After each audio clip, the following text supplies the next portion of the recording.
It's her birthday! At dahil birthday niya, request niya kumain kami sa labas sa Japanese restaurant. Try naman daw namin. So, pumunta kami dito sa Sushi Station. Ayan! Ang ganda ng place, ang luwag. Tapos, yung table mo, as in private. Yung may privacy ka. Pang maramihan yung table mo. At ang pag-order, ayan, hindi mo kailangan ng waitress, ayan, o waiter. Pwede ka dyan mag-order na lang at i-press mo kung ano gusto mong order. At ang magsiserve, hindi yung waitress, kundi yung robot na nila, ayan, o, ang dami yan nila robot talaga. At ang maganda pa dyan, pag-order mo na, hihinto siya dyan sa table niyo mismo. Ayan yung in-order namin, Japanese daw yan eh. Sabi yun ng anak ko. Pero as in, sarap talaga siya. Try namin yung hindi pa namin talaga natatry sa labas. Ayan. Affordable din pa pala ang ano nila, mga prices niya dyan.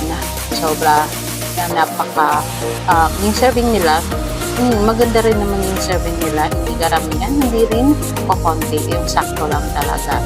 Ito yung drinks. Nga pala yung robot nila, one at a time, o dalawang order lang ang kasya dyan. Kung marami kayong order, ayan, maraming robot din ang hihinto dyan sa may table nyo. Ayan, may complementary din naman sila yung sa tubig. Tea, or tea talaga.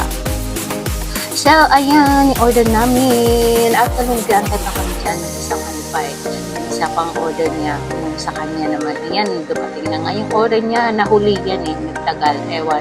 Pero, follow up namin din naman. Follow up namin yung order.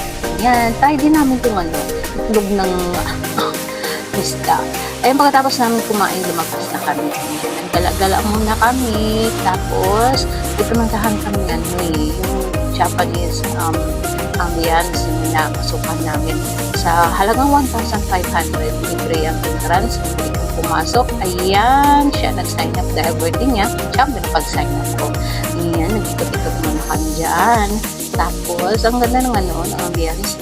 Pero maliit lang siya eh. Hindi siya kalakihan ang dyan sa loob. Kaya, ayan, konti lang yung namin. Pero buti na lang, nagtagal kami sa isang spot na pinag-anuhan namin. Pinag-picturean, picture, ayan, kunwari, nasa Japan ka, ayan, kunwari, nasa train ka nila, ayan, ng Japan. Pwede ka mag-picture dyan.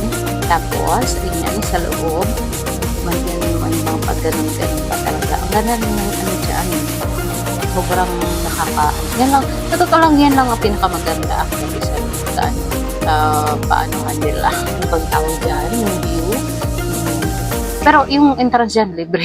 Libre pero ang libre dyan. Eto naman, nag-try kami dito sa Hoshino Cafe. Ayan, Japanese and restaurant ulit siya. Pero ang pinunta namin dyan, yung dessert na. Nag-dessert na lang kami.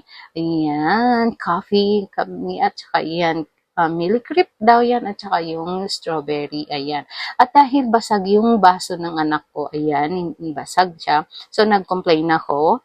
Mabuti naman at naanuhan nila, na-actionan. Mabilis na nag-action, pinalitan nila ng baso.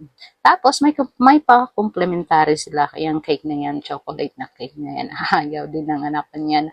Ayan niya kasi medyo bitter ang taste niya. So, ayun, yun lang.